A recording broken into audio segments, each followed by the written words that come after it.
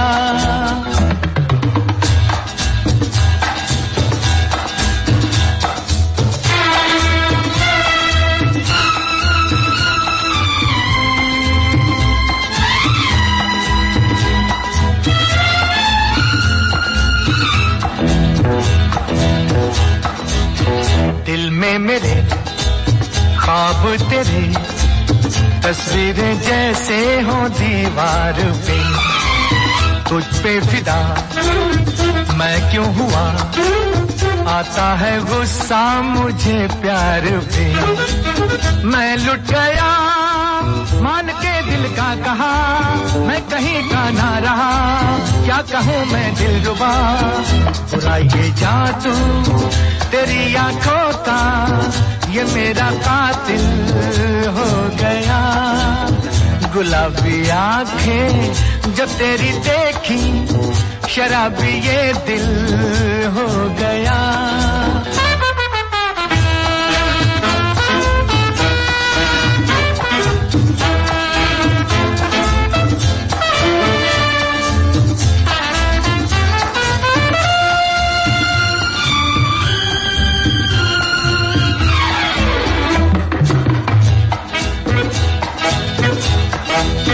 मैंने सदा चाहा यही, दामन बचा लूं हसीनों से मैं।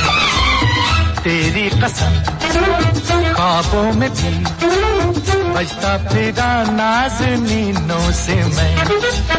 तौबा मगर मिल गई तुझसे नजर, मिल गया दर्दे जिगर। सुन जरा ओ बेखबर, जरा सा हंस के जो देखा तूने, मैं तेरा बिस्मिल हो गया। गुलाबी आंखें जो तेरी देखी, शराबी ये दिल हो गया। संभालो मुझको। ब्रेक के बाद फिर से आप सभी का स्वागत। डॉक्टर महेंद्र भटवा एफएम पेनिसिया में मुलाकात में आज हमारे साथ है स्टूडेंट रवि जैन, आर्किटेक्ट है। रवि, यहां से बताएं, जब एक डिप्लोमा या डिग्री करके निकल जाता है आर्किटेक्ट जी, तो मैदान बहुत ही लंबा चौड़ा होता है। कहां से कैसे शुरू होता है सब कुछ? जी, इसके लिए मैं यंग जो जनरेशन है उनको ये भी गाइडेंस भी करना चाहूंगा कि सब मैदान बहुत ही लंबा चौड़ा होता है। कहां से कैसे शुरू होता है सब कुछ? जी, इसके लिए मैं यंग जो जनरेशन है उनको ये भी गाइडेंस भी करना चाहूंगा कि सबसे पहले उनको एक फील्ड का एक्सपीरियंस लेना चाहिए। जो भी उनका मनपसंदीदा फील्ड है उसके अंदर उनको उनके जो सीनियर आर्किटेक्ट्स हैं उनको ज्वाइन करके फॉर 6 मंथ और 1 साल के लिए उनको उनके अंडर ट्रेनिंग लेनी चाहिए सर। एंड उसके बाद में वो अपने आर्किटेक्चर की जर्नी चालू करें, ताकि एक नॉलेज और पॉलिश्ड हो जाती है सब इसके अंदर जी। एंड उसके अलावा आर्किटेक्चर बेसिकली बहुत हार्ड फील्ड है, मतलब बहुत टफ फील्ड है। अच्छा जी, ऐसा नहीं है कि काम आसानी से मिल जाता है, तो आपको पूरी मेहनत रखनी पड़ती है जी। तब जाके आपको प्रोजेक्ट्स वगैरह कोई अपना एक सपना आपको देता है बेसिकली बनाने के लिए। सही बात है। तो वो तभी हो पाता है जब आप अपनी पूरी मेहनत एंड लगन से पूरा काम करते रहते हैं आगे से आगे। बिल्कुल वैसा ही होता है, जैसे एक कच्चा आप बना के देते हो, जब पूरा बन जाता है तो बच्चे से बड़ा होने तक एक सपना साकार होने जैसा होता है। जी बिल्कुल सर। अच्छा, आपने जो फील्ड चुना है खासतौर पे इंटीरियर, ये इंटीरियर भी इसी में शामिल होता है? जी, आर्किटेक्चर के अंदर बहुत सारी विंग्स होती हैं सब। जैसे मैंने कंजर्वेशन आर्किटेक्चर के बारे में अभी आपको बोला था, वैसे ही आर्किटेक्चर अपने आप में एक फील्ड है, इंटीरियर्स भी एक अपने आप में फील्ड है, एक इसी तरह से लैंडस्केपिंग पार्ट भी एक फील्ड होता है सब। हम लोग हमारे जो भी प्रोजेक्ट्स होते हैं उनमें हम लोग यही एक कोशिश करते हैं कि कोई भी प्रोजेक्ट जो हो उसके अंदर हम क्लाइंट से उनकी रिक्वायरमेंट जरूर लेते हैं जी।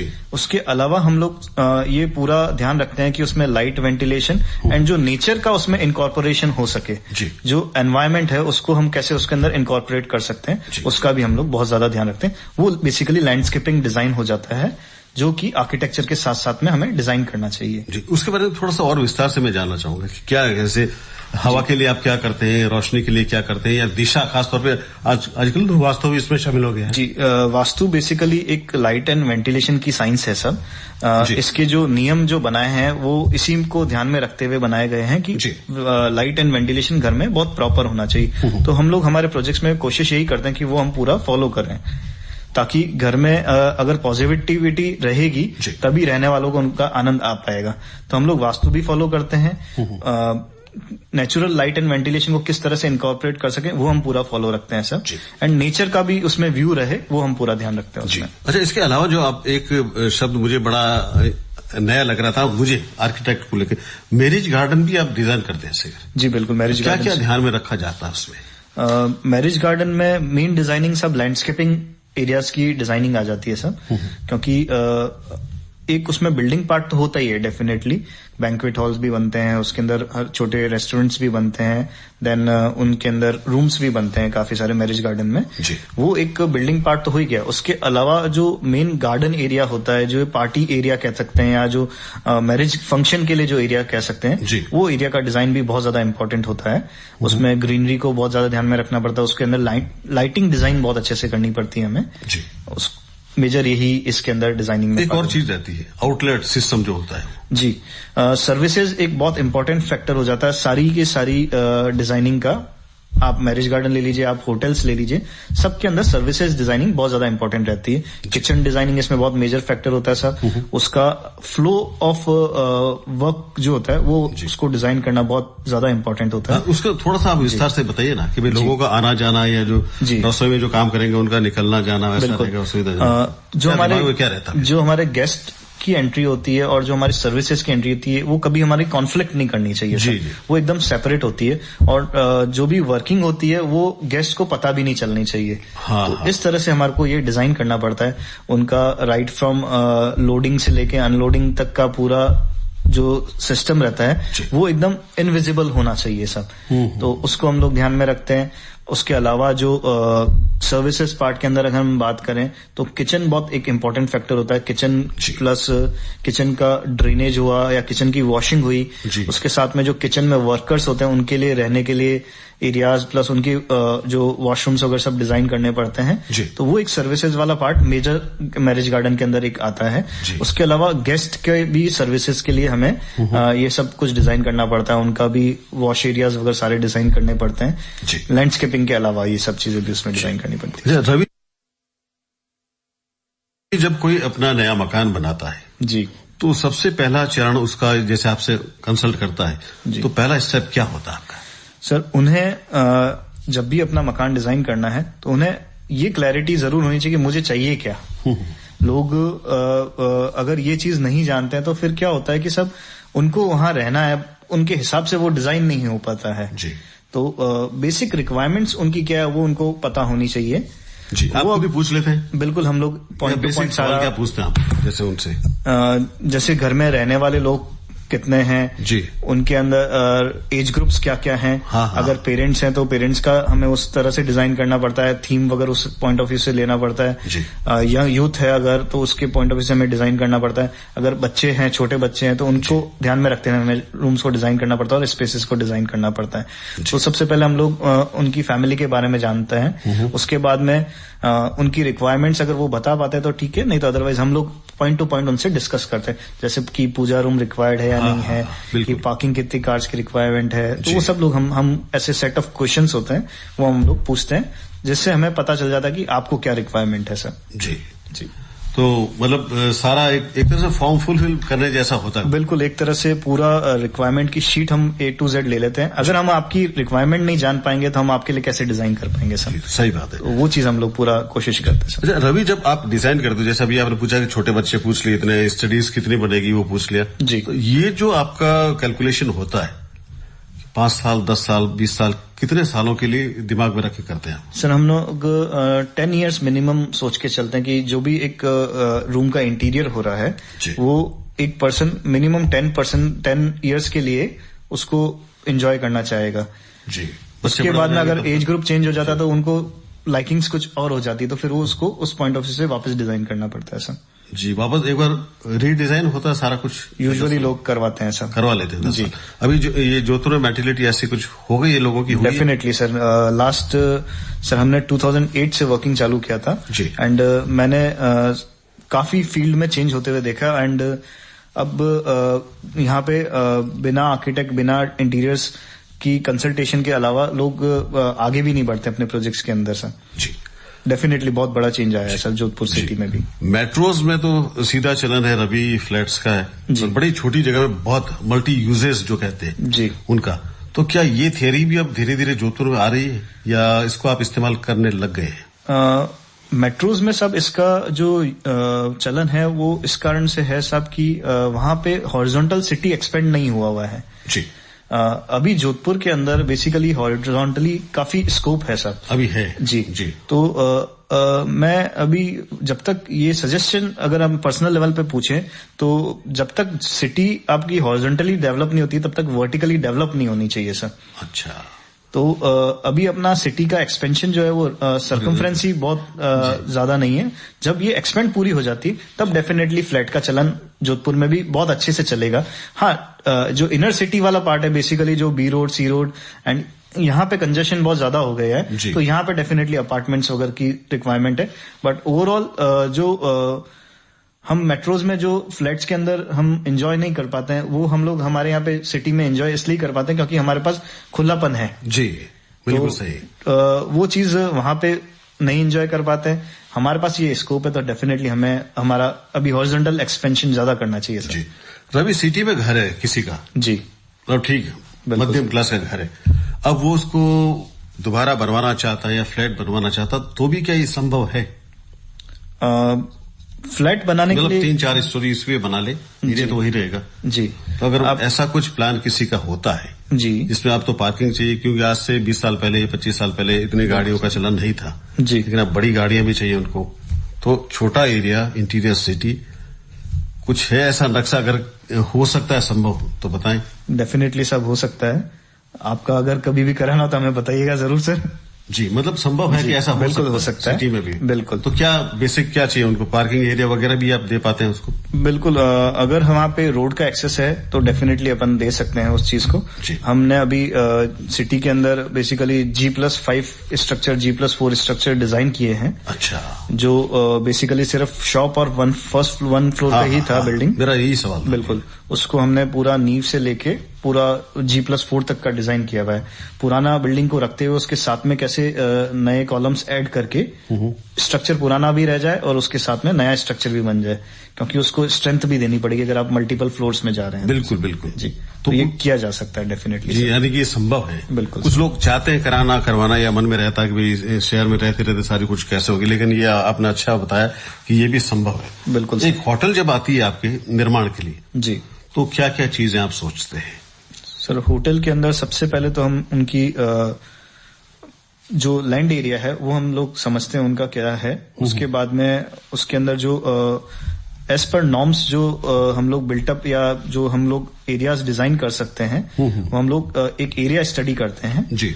एरिया स्टडी करने के बाद में हम लोग उसकी सर्विसेज जो जो उनको देनी है वो एक कैटेगराइज होती है। जब 3 स्टार होटल बन रहा है, 4 स्टार होटल बन रहा है या 5 स्टार होटल बन रहा है, तो उसके हिसाब से उसकी कैटेगरीज डिवाइड होती हैं और उनकी सर्विसेज वगैरह उसके हिसाब से हमें डिजाइन करनी पड़ती है सर जी। तो वो हम पहले एक area statement, area requirement study करते हैं उस प्रोजेक्ट का एंड उसका फिजिबिलिटी भी देखते हैं आसपास के एरियाज के हिसाब से जी। फिर हम लोग हमारा एक लेआउट प्लान डिजाइन करते हैं एंड उस लेआउट प्लान के पॉइंट ऑफ व्यू से जो प्रोजेक्शन हो सकता है कॉस्टिंग का वो एनालिसिस करते हैं। अगर वो प्रोजेक्ट फिजिबल होता है फिर हम लोग उसको आगे वर्कआउट कर लेते हैं सर जी। अच्छा, इसके बाद एक बात आती है सिर्फ कि लागत जी। आज से कुछ अर्सा पहले तो व्यक्ति आप खुद का प्लॉट खरीदता था, मेरा एक ये कमरा है यहाँ होगा, खुद ही बना लेते। अक्सर जो प्लॉट खरीदते ही नक्शे बनाना शुरू हो जाते हैं आदमी जी। तो क्या इसकी लागत एक आर्किटेक्ट को हायर करने की लागत सामान्य होती है या आम आदमी इसको शामिल कर सकता है या कुछ अलग से होती या अलग अलग? जी, मैं इसके बारे में मैं डेफिनेटली आपको एक बहुत अच्छे से समझाना चाहूंगा जी। देखिए क्या होता है साहब, हर एक फील्ड की एक स्पेशलिटी होती है। आज एक लॉयर है वो अपने फील्ड में स्पेशलिस्ट होता है जी।